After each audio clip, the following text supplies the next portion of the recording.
I'm Mackenzie Taylor, and I'm here with our senior editor, our illustrious senior editor. Oh, thank you. Yes. Oh, you're so welcome. Drew White, who just finished our first panel discussion for the Texan podcast. So tell us a little bit about it. Yeah, no, it was great. We had a very, very good discussion with Patrick Svitek of the Texas Tribune. I think most folks will be pretty familiar with his work.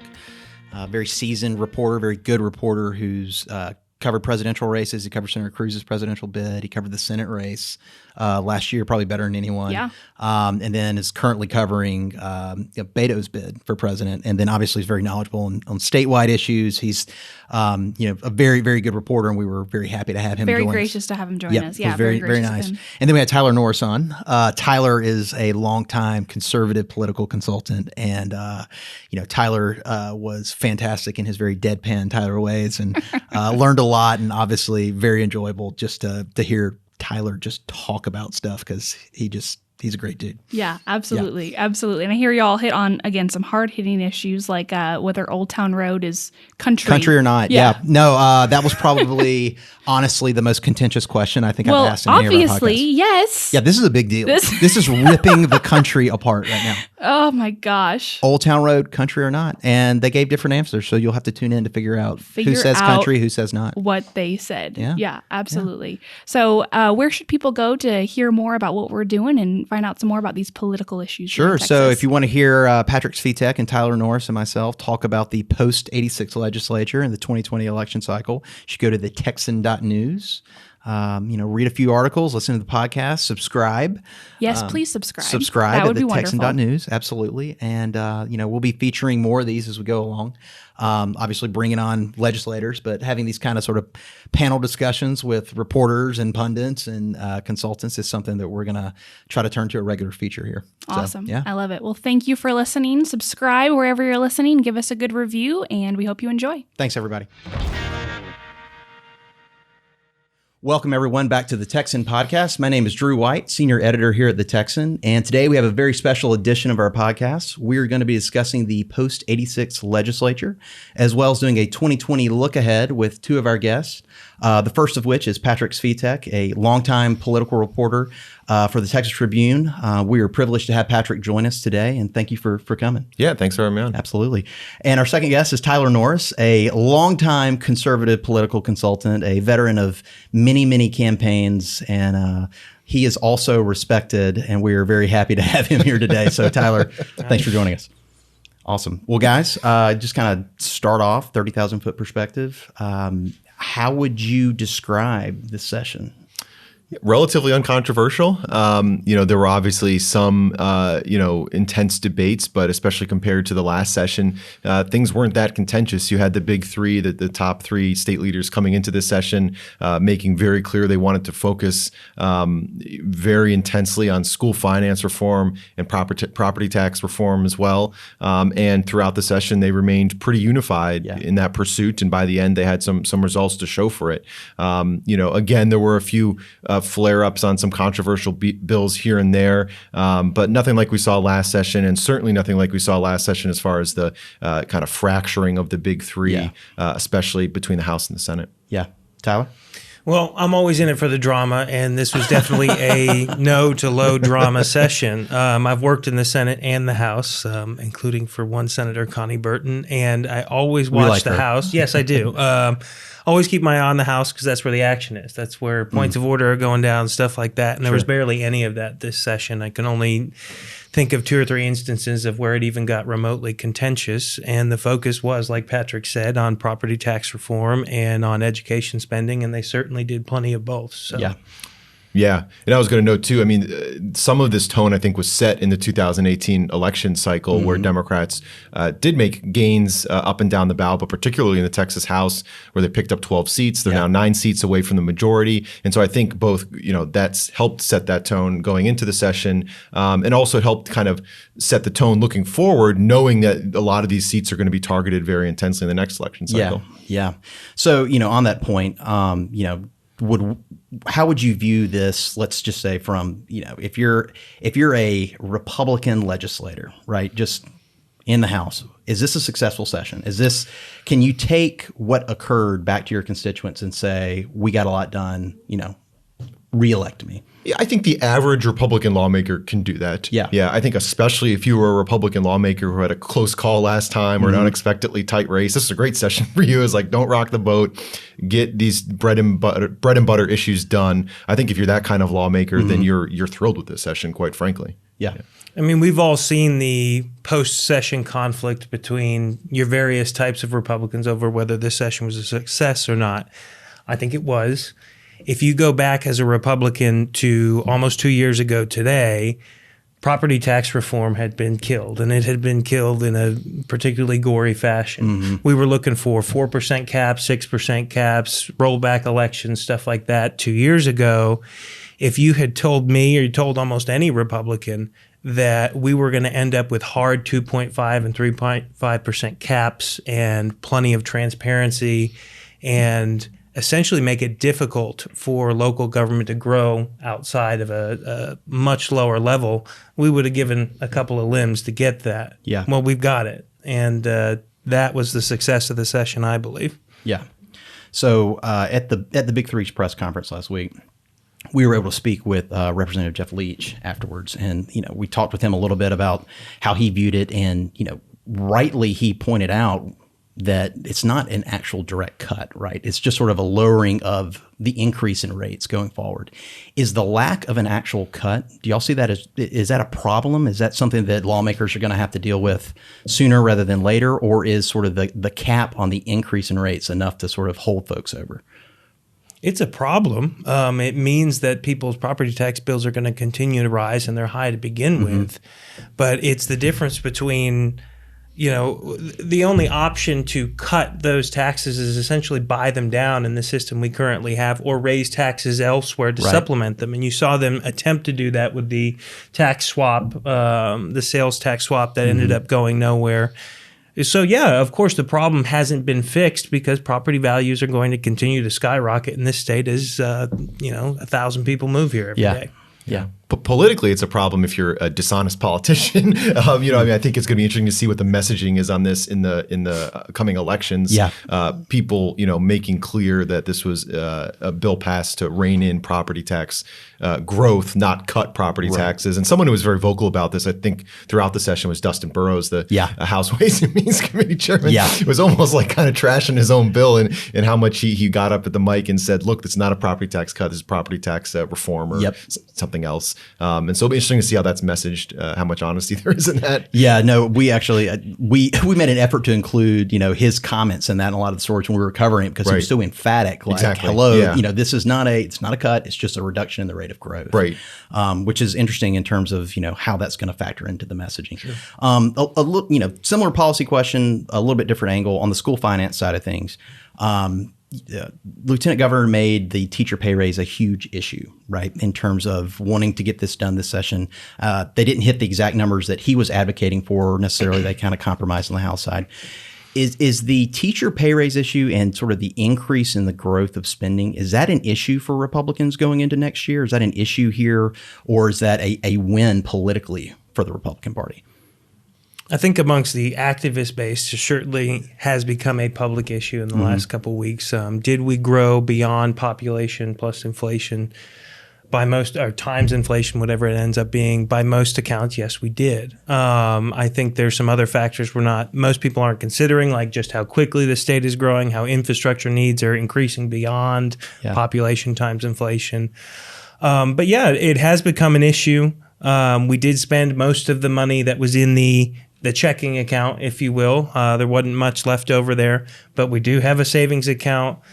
A lot of this new spending and tax cuts rely on the economy staying in a pretty decent shape. Sure. And that's, as Washington continues to create policy that may make that a little unstable, that's the real trick, is keeping the economy on the tracks. Tariffs are good, right?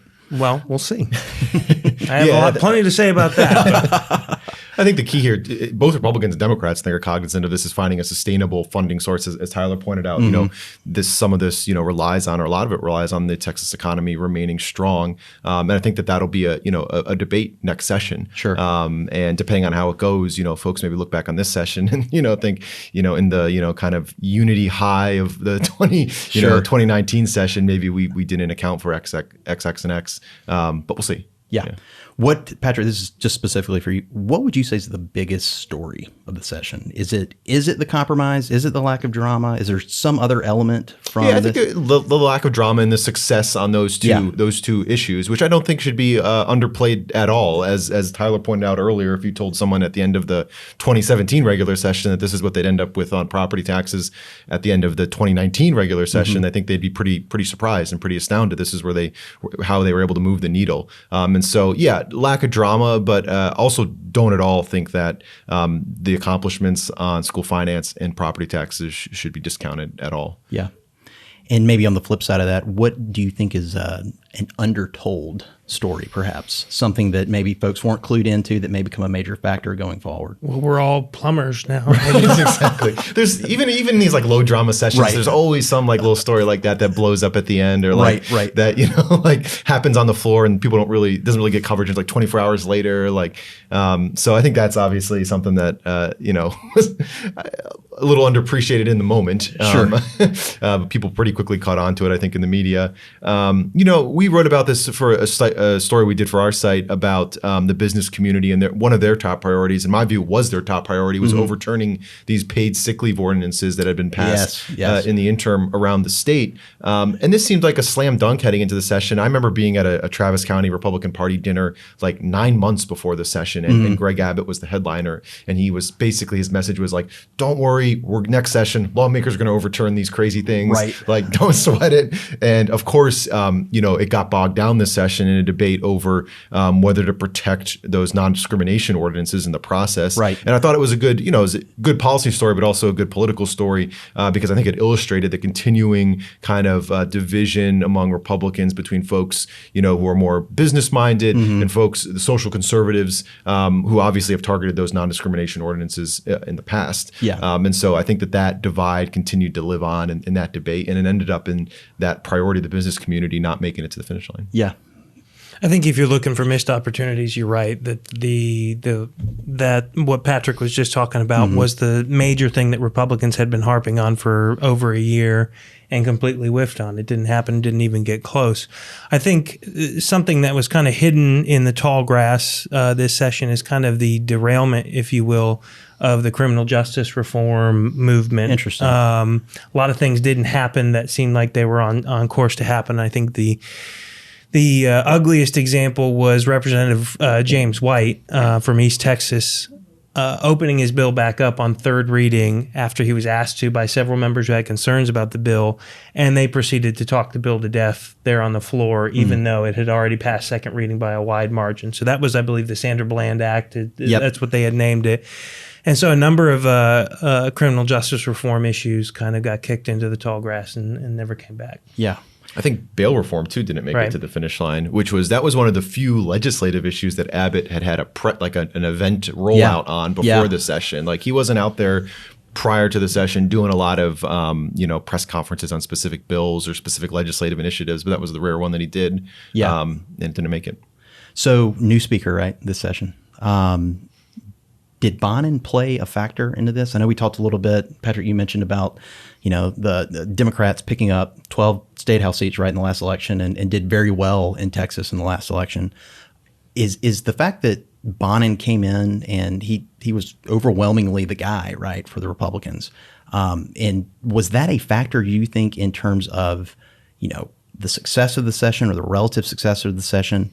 And what do we make of the public feuds that are now sort of erupting between some conservative grassroots organizations and the speaker? Is this sort of a potential Strauss redux we have on our hands, or is Bonin someone worthy, right, of the credit for getting this across the finish line? Right. Well, may want to let Tyler get into some of this, but I'll just emphasize something that you pointed out that I think some folks have lost sight of is how Bonin came to the speakership. It was such a, it was a pretty unified process. I mean, obviously he got a unanimous vote on the floor, but it wasn't a long and divisive, it was long by nature, but it wasn't a, slog of a speaker's race where there was a lot of brawling in public or anything like that. And when he emerged as the candidate, he consolidated support pretty quickly. And so I think that, when you have, in evaluating his speakership, that's definitely where you, in some ways, start looking at how he was able to bring everyone together very quickly once he at least publicly emerged as the candidate. And so I give him credit for navigating the internal politics because if you don't have a divisive speaker's race, you're not going to have a divisive start to the session. I think January and December and January were something that Speaker Bonin was certainly not planning for, but was definitely ready for. I think he's been in the House longer than some of your staff here at the Texan. I think that's correct. Have been alive, I should say. But he was definitely ready for it. The speaker's race was over at the snap of a fingers. I remember his rollout. I actually went to his press conference. I'm not sure why, but I went to his press conference. Had nothing else to do. And he stared at the cameras and said the race for Texas Speaker is over. Well, that's kind of a bold statement. So he was ready for it, and he, I think, was the biggest reason, out of many reasons, but the biggest reason why we got the big two things done, school finance reform and property tax reform, because he has quite a grip on the House. I mean, he's been there forever. He knows what buttons to push and what buttons not to push. And when it comes to start to get into quote unquote conflicts between activists and legislators and stuff, when it comes to knowing what buttons to push and not to push, I think interested parties, if you will, have learned a hard lesson this session on what buttons not to push in Austin if they care about an issue. Now, these people are definitely here to do what we tell them to do what we elected them to do. But there's a process that's wedged into 140 days.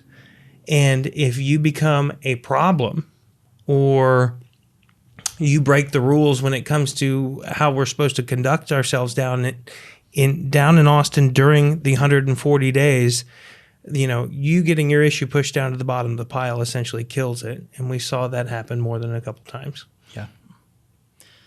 What issues come to mind? Yeah, I was going to ask. Oh, thanks for putting me on the spot. Well, if you're looking at share with the whole class. If you're looking at social media, which I try not to do, you're so good at it, though. Right? There's conflict over how much we did or did not expand gun rights. Did we spend too much money? Did we too rapidly increase things under the umbrella of quote unquote mental health? That kind of stuff. So that's definitely bubbled to the surface. I can't remember a session where people were completely pleased at the end anyway. I've definitely tried to bend eyes on the prize with property tax reform. I think that was a great win. Yeah. Interesting. No, there's been a lot of vocal, I would say, criticism on the life issue. There's been, as we know, states all across the country have been passing these heartbeat bills and moving that issue, you could say, pretty firmly further to the right. Sort of, if you're Democratic governor signed it the other day. That's right. A Louisiana governor who's a Democrat signed it. But if you're looking at it from an Overton window perspective, the public debate, at least on the policy front, these other states have moved it a little bit back to the right. The heartbeat bill here this session was being carried by Briscoe Cain. It was reported to Symphonia Thompson's committee. She was never going to pass that. Why? And we'll start with Tyler on this, and Patrick, you may have insights as well. Why was that not a priority for the governor, for the speaker, for the lieutenant governor this session? Well, that's a good question. I mean, the heartbeat bill obviously is going to be a flashpoint nationwide. I mean, these other states, and it's not to discount the work that they've done, Louisiana, Alabama, places like that. I think Missouri has their final clinic possibly closing. Ohio as well. Closing this week. When Texas makes policy, the rest of the nation really pays attention. And obviously they've been paying close attention relatively to these other states, but had we brought that issue to the House floor or passed it through the legislature, I think there would be people throwing flaming garbage at the Capitol right now on the pro-choice activist side. I'm not sure why that issue didn't go further. We obviously did pass some measures of legislation on the pro-life side. Sure. But I think that would have to be the leader in the clubhouse over things that people are upset about. Yeah. Yeah, I mean, I think leaders saw a bill like that saw the potential for that to derail the entire session, to be a big distraction from school finance and property taxes, to make Texas, a national flashpoint at a time when I'd argue state leaders wanted this session to be kind of like as under the national radar as possible. Sure. Maybe Property Tax Weekly magazine takes notice, but like sure. They do not want MSNBC reporters and CNN reporters descending on Austin at any point during this session. And so I think that just fits in with them not having the appetite for bills that could really blow up the session. Yeah. So, I mean, we're asking a lot of policy questions, and obviously the second half will be more of the politics that's ahead. If there's conflict between, let's say, conservative activists and House leadership or the leadership of the entire legislature, they have not pulled punches on the internet, again, to any of those leaders of the big three. If we didn't do some of these things over here, and we did get property tax reform and school finance reform and other things done, it is up to those politicians. It's up to those people that voted for it and said, these are the big victories. Well, you have to go promote it now. Yeah. Otherwise, the Republican majorities definitely are on the block, and it's going to be very close next November. We'll get to that. So it's up to them to convince Johnny Q. voter that these things were the important things, and we got them done. Yeah. All right. Prediction time for next session. What's the big issue? I think we got to get to the politics, quite frankly, because we'll have to see what the makeup is in the House. The Senate seems pretty stable for now, but we'll have to see if we have a Democratic-led House. Yeah. I think the majority is still a bit of a reach for Democrats, but that's certainly like a possibility I put on the table. Sure. And so it's hard to answer that question, I think, before we know, particularly in the House, what it's going to be like. But I think it stands to reason that we're going to continue to focus on some of these more nuts and bolts issues, regardless of what happens in the 2018 elections. Yeah, I think, believe it or not, it has potential to be another boring session, if you will. I think the majority in the House probably stays right about where it's at. Could go either direction, but I think right where it's at is where it'll stay. And, will they have to make tweaks to the systems that they've set up this time because the economy has changed? And obviously politics will have a lot to do with all of that. Right. Yeah, I was going to say fueling the potential for another boring session would be some of the fiscal issues they may have to handle as a result of things passed this session. So looking ahead, now switching. And sorry to interrupt. We'll, of course, have to re-regulate the plumbers immediately. That's true. Yeah. Yes. Well, you're assuming a special session's on. That would be something. So on that issue, as we're switching to 2020, though, obviously it's a presidential election year. Midterms are their own sort of animal, right, on a national level. Does the Texas electorate look similar to the 2018 elections or more like the 2016 election? For either one of you. Yeah. I think some of it's going to depend on, look, there's no doubt over the past couple election cycles, the Texas electorate has been trending in this Democratic direction if you just look at the results. But in terms of where we go in 2020, I think I'm watching to see who's going to be at the top of the ticket, who's going to be still in the presidential race at that point. If Beto O'Rourke is still in the race, looks viable, that I think can really supercharge turnout in Texas. Yep.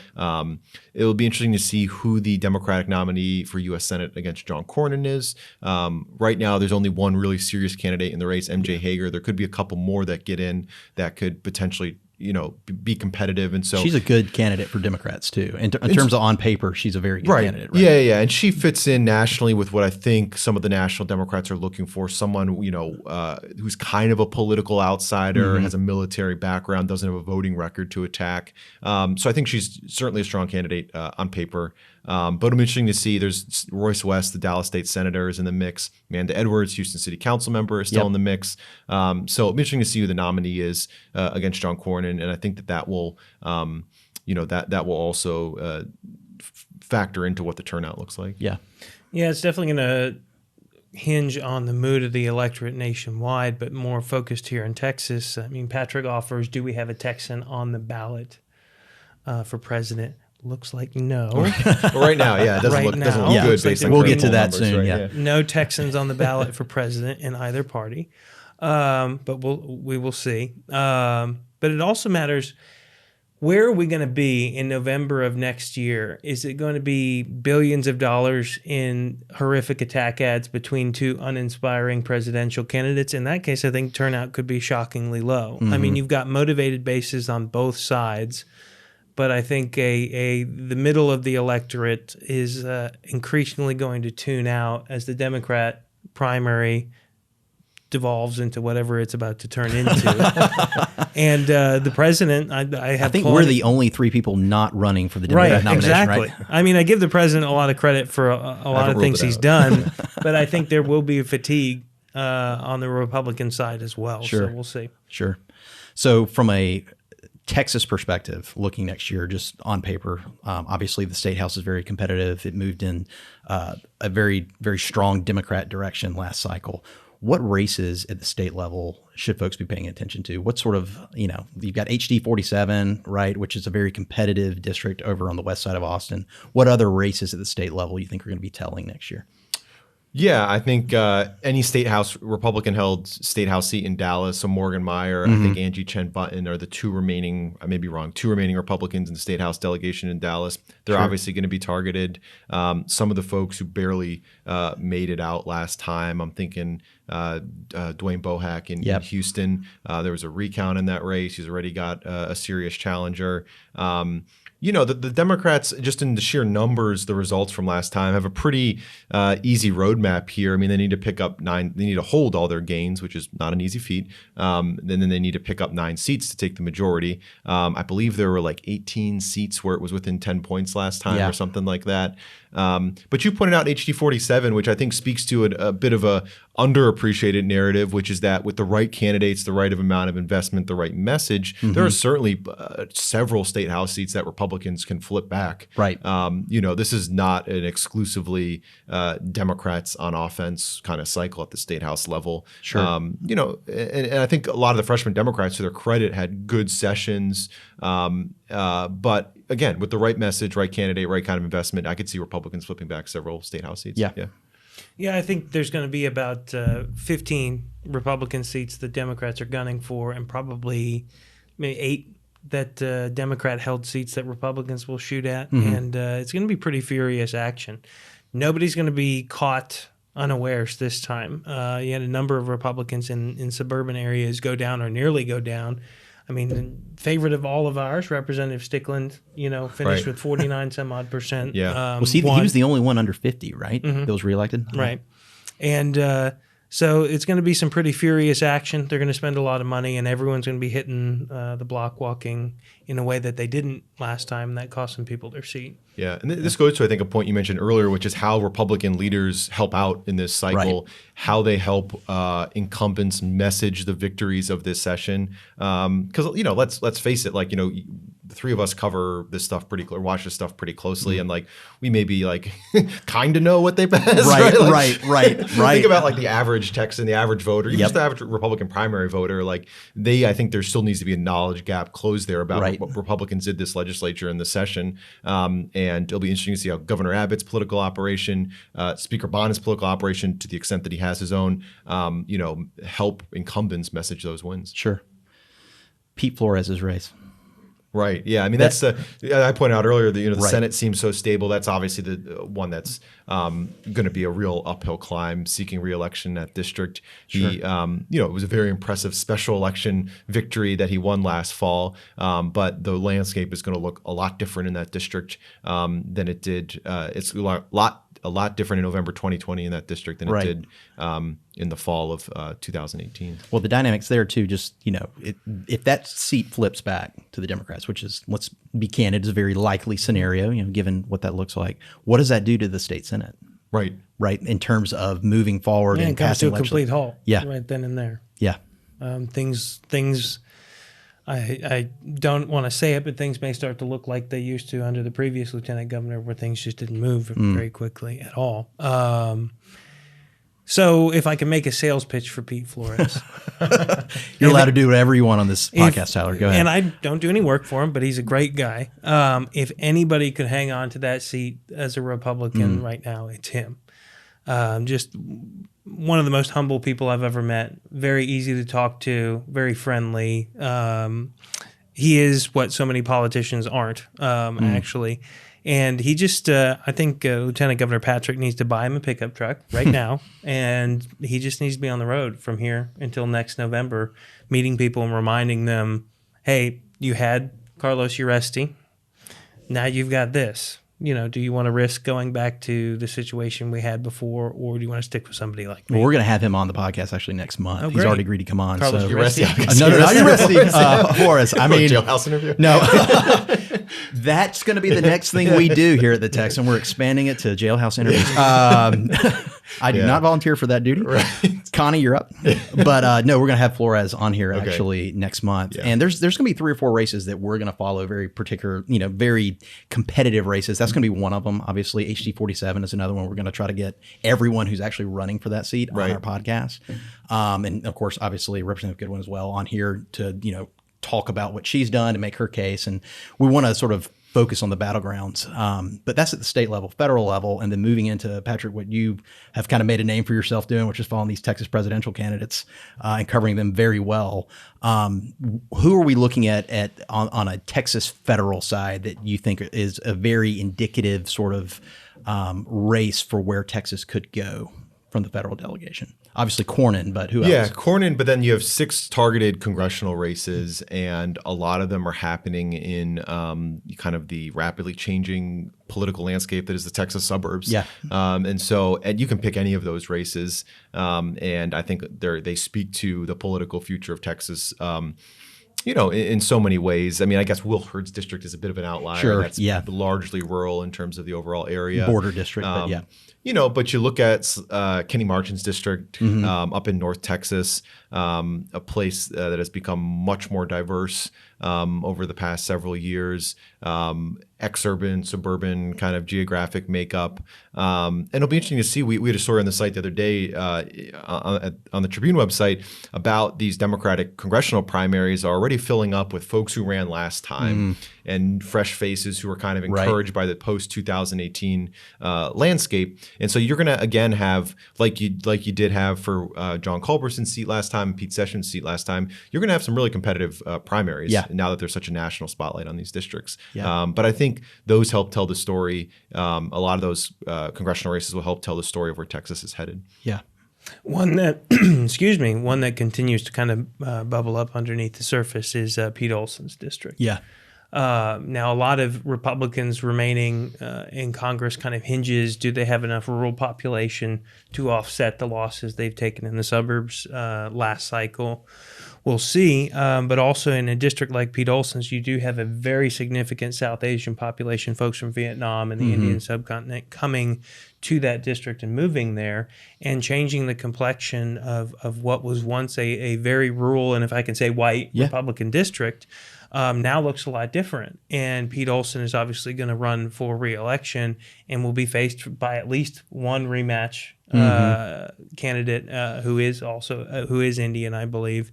And are those people interested in voting for somebody that looks like them? Are they connecting with that candidate over somebody who's been in office for 20 years?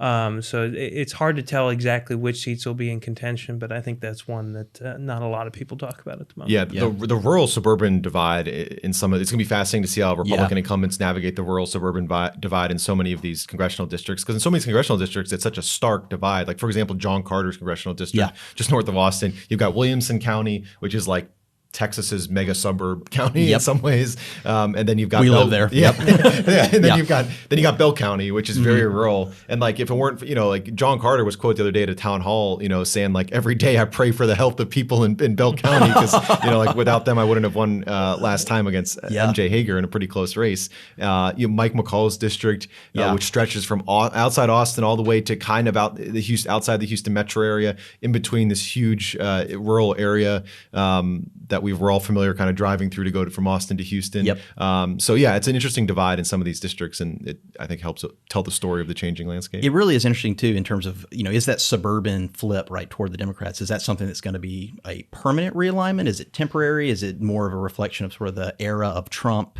I don't know if y'all have a view on that or a perspective, but that seems to be the question, right, in terms of the future of Texas's sort of political landscape. Is that a permanent shift or a temporary one? Well, it all hinges on the popularity of the president. You have that right. Did we reach a high water mark here in Texas on how many people in the suburbs, if you want to call it that, would flip to vote Democrat that are normal Republicans, especially among Republican women? Or are there a greater proportion of those people who are going to come out and vote Democrat this time?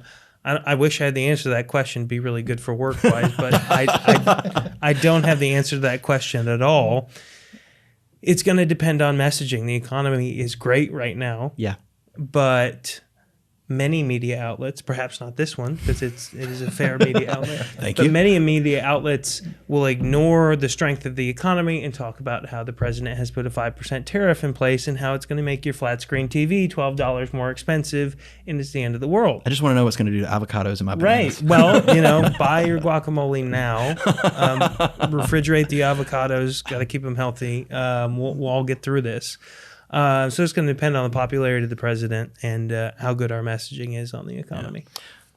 If I can just add, we did see this kind of push and pull at the end of the 2018 midterms, and I'm sure Tyler was familiar with it, where you saw efforts by Republicans, including the Trump campaign, to talk about the positive economy. I think the only ad that the Trump campaign put out in the midterms was this ad where it was a like suburban woman seeing her kids go off to school and talking about how bright their future is going to be in this economy. But then you saw that the president talking about the immigration issue in a very inflammatory way, the caravan that was headed for the border at one point. And so it'll be interesting to see if Trump can be more disciplined as he navigates that divide.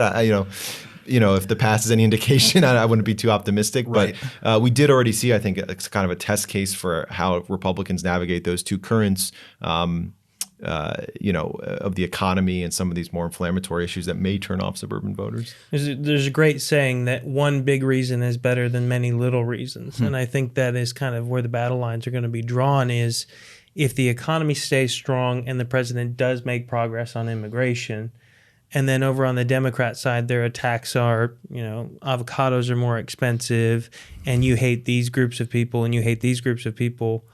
Eventually, I think middle America will start to drown out those attacks and say, well, more money in my pocketbook, and the immigration problem got fixed. Yeah. Well, speaking of the immigration problem, this would be a huge disservice if we didn't cover this issue because of your experience, Patrick. Turning to Beto O'Rourke's presidential campaign, which, you followed his Senate race very closely. You follow Senator Cruz's, presidential race very closely. Can you speak a little bit, having covered both a Texas Republican presidential nominee and a Texas Democrat presidential nominee? What are some of the similarities and differences maybe in their particular bids for the nomination that you've seen so far? I would say in terms of their presidential campaigns, they both have proven to be very spirited campaigners. I mean, Cruz was a very aggressive campaigner, I'd argue, especially in the lead up to Iowa. And now you're seeing O'Rourke put a similar kind of intense focus on Iowa. Just this morning, he announced he's nearly tripling his staff there. He's making his fifth trip there in 2 months. Or in a little over 2 months of his campaign. And so you're seeing a very Iowa-centric strategy, I think, emerge from O'Rourke as well, who I think is a natural retail politician, as we saw in the Senate bid. I think Cruz I would also call a retail politician, but maybe someone who kind of grew into it more, being on the campaign trail. Sure. Maybe Tyler can speak to that a little more. But I think there are some interesting, similarities between the two of them. I mean, the Senate race was a great example of that, and that O'Rourke was kind of the upstart in 2018 that Cruz was back in 2012. There's a lot more, I think, that similarities that they have than people would like to recognize. Yeah. First and foremost in my mind about Beto's presidential run is he's lucky there's a long time left on the clock because listen, if you're going to have people go and give you $25, $5, whatever last portion of their paycheck they can because they believe in you, and then you're going to run your campaign on charisma and good vibes. That is a terrible mismanagement of their investment. And as somebody who's on the Cruz for President campaign, I saw that we obviously had a very strong candidate.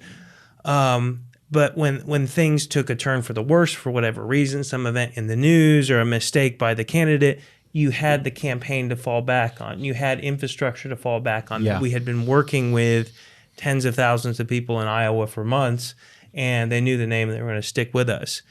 Beto's team is Beto is taking a real risk in not having a team until now, not having organization until now. It's like, are people interested in listening to you again?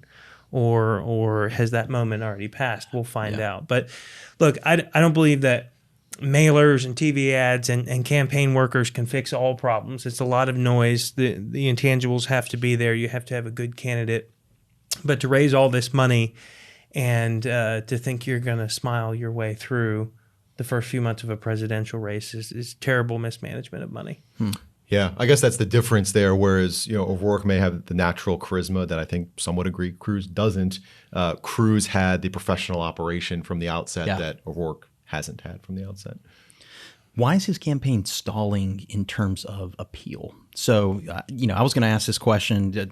Tyler, you had touched on Pete Olson's race. There's a lot of, for lack of a better phrase, I guess the identity politics factor plays in far more right on the Democrat sort of side of the race than the Republican side of the race. Is Beto stalling because he's just kind of a white guy and they're looking for someone different, or are there other sort of, deeper, maybe practical reasons for why his campaign is sort of falling off the wayside? I don't necessarily think it's because he's a white guy. It's because he's been replaced by a bunch of other white guys in the time being. Since I think when you try to be too much to too many people, there are very few specifics in what he has to offer so far. And look, I know that presidential candidates are going to roll their policy out, but believe me, I had to grit my teeth a number of times during the last Senate race because I just wasn't sure what he was saying policy-wise. And that caught up to him when somebody like Pete Buttigieg got in the race or was in the race and suddenly caught fire because he is rather specific and is very knowledgeable in the things that he's talking about. And while he doesn't necessarily have the charisma or the looks of a Beto, that can kind of be an asset in its own. He has a claim that I can go get these Midwestern voters back. I'm a Midwestern mayor. I have the kind of mindset and values that they do, and they'll come back to me. And then you have the former vice president getting in the race. Obviously, Bernie's voters are very dedicated to him. Yep. So there's so many options to choose from. And Beto is just being a little too shallow at the moment to attract a dedicated pool of supporters. So policy, you think it's the lack of policy? Yeah, I mean, he's taken steps to be more detailed. He rolled out a climate change plan, an immigration plan. Those details may still leave folks like Tyler a little wanting, but I think he's not recognized looking for my help. No, probably not. Exactly. But I think he's taken steps to address that criticism to the extent that it loomed over his entrance into the race. The race I feel like has been pretty stable, honestly. I mean, besides him, his rocket ship ride up to the top at the beginning and then coming back down, and besides Pete Buttigieg, having his moment and continuing to in some ways have his moment, it's been a pretty stable race so far. That's why I think a lot of folks are looking to this debate in this first debate in June to see if there'll be another breakout moment or an opportunity to kind of reset the race that may be difficult with 10 candidates on stage per night. Sure. Getting only like 7 minutes of talking time total. So we'll see. Well, I think we'll turn to some non-political topics here to end this, but we appreciate both you guys seriously weighing in on that. That was, I think, very interesting. I think our audience is going to really enjoy listening to that and watching that. So from a personal perspective, I want to ask you guys a couple questions. We'll start with Tyler. Tyler, you love British elections. Sure. We obviously just had one. Yeah. What's going to happen over with our distant cousins across the pond, do you think? Without getting too into the weeds, obviously the Conservative Party is going to have a leadership election. I'll actually be in London. Also, why do you love British elections? My dad's side of the family, my dad is from there. Yeah. Not a lot of people know that. I think he might be the only person to be born in the UK to play in the NFL, right? It's a bit of an interesting mixture. Yep. But anyway, and he wasn't a kicker either. He was a lineman. And so why do I love it? I don't know. I just find all the parliamentary systems, including ours, interesting and how they compare. And so briefly, what's going to happen in the UK is she's going to leave office, I believe, on the 7th of June. I'll be there. I may go way better. Really? And the Conservatives are going to have a leadership election. And it's going to be the choice, again, between do you want somebody who campaigned to remain in the European Union or somebody who left the European Union who is more likely to finally get the result of the referendum done, or alternatively, bury the will of 17.4 million people in the UK and say we need a redo or we're just not leaving. Sure. Patrick? So you why do you love British politics? I was going to say, I hope I don't get that question. Tell us more about your closet Anglophile, your love for what's going on in the UK. No, but just following you on Twitter for years, following you on social media, following your work, you're very good at what you do, and I think everyone would probably agree with that, which is a great credit to you and Evan and the Trib. Thank you. But I'm curious, what personal fact, what fun fact of Patrick Svitek do most people not know? Whether it's a hobby, something you enjoy. I'm always looking for the store stuff. I know you love listening to music and things like that. What is something that is just a quirky fun fact about it? I can answer that. Oh, no. While I think about it, maybe Tyler can answer. Yeah, you have a thing. I think the most profound kind of under the surface in the tall grass, if I can say that metaphor a couple more times you have on hit this your podcast, quota. Is when I first met him, he lived in an apartment that is about the size of this room. It's a small room for those of you that can't see it. The living room is about the size of this room. The living room is about the size of this room, maybe a little bit smaller. And there was a ping pong table in that room. Really? And you had just enough room to walk around the edges of it and maybe knock some of the cups off of it and the bottles off of it if you needed to. Sure. But he and his roommate were very ping pong dedicated, and I have been the victim of many evenings where it's either in their apartment or somewhere close by. There's an entire bar dedicated to ping pong now in the city of Austin. I'm sure that's where he's headed after this. But is this true? They modeled it after. Are you a ping pong master? His love for ping pong. I wouldn't say I'm a ping pong master, but we did have this ping pong table in our living room. And as Tyler pointed out, I had just enough room to make it around, just enough room so that you didn't smash out a window if you put your elbow back too far. So yeah, we had that. So, and we actually at the Tribune, speaking of the Tribune, we did have a ping pong table, and we still have a ping pong table set up in our event space. Connie, are you listening? Right, exactly. I think Representative Sticklin has been there, and a few other lawmakers have been there and played on it. Nice. And we had a tourney. I was I don't know, several months ago. I got out early, unfortunately. Lost early. Didn't voluntarily. So you're not the best ping pong player? I'm not. Like I said, not a ping pong master, but I do enjoy it. Okay, so, excellent. Yeah. Now for the final question, this is the toughest question either of you are going to be asked. Old Town Road, country or no? I think Randy Travis was the last person to write a country song. So I would say early 90s is about my cutoff. Wow. And it's only classic country style songs in the early 90s. Nothing since then. Since before my brother was born is what I like to say. There has been no country music. And this sure as heck is not a country song. So you were born screaming, "Get off my lawn." That's right. Exactly right. I'll call it a song. Okay. I'm all for big tent. It is a song. I'll call it a country song. I'm all for big tent genres, Okay. All right. Well, you heard it here. We have a divided opinion on that. So at any rate, gentlemen, thanks for joining us. This has been a true pleasure to speak with both of you guys. Hopefully folks got a lot out of this. I know that I did. It was very interesting and very informative. And we hope that both of y'all will come back on at a later date. So thank you. Anytime. Thank you all for listening. If you've been enjoying our podcast, it would be awesome if you would review us on iTunes. And if there's a guest you'd love to hear on our show, give us a shout out on Twitter. Tweet @TheTexanNews. We're proud to have you standing with us as we seek to provide real journalism in an age of disinformation. We're paid for exclusively by readers like you, so it's important we all do our part to support The Texan by subscribing and telling your friends about us. God bless you, and God bless Texas.